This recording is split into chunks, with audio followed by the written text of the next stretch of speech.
the debt-based system would collapse if you allowed deflation.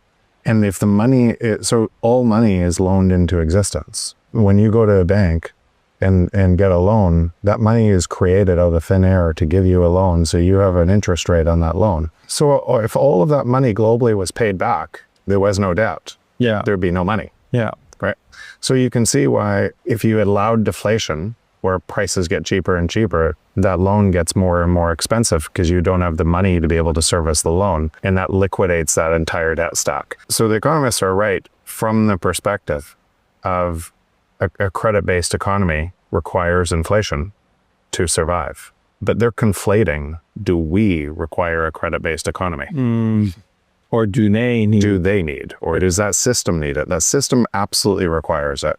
And that system is incompatible with the free market. And that's why it requires coercion in order to continue happening. And that's why the coercion will just continue to increase and increase and increase. Yeah, and all of those things are centralization. Yeah. Right. All of those things create more and more the little companies can't survive. Yeah. The little banks can't survive. Because it has to be centralized more and more over time. It is not a free market. It's the opposite of a free market.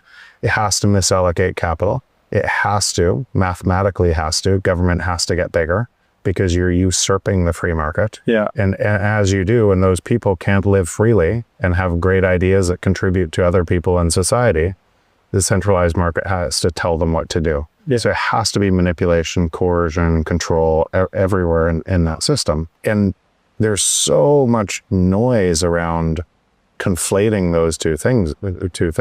And that's actually that's what Bitcoin's repricing. Yeah. Repricing all of that nonsense because it doesn't care.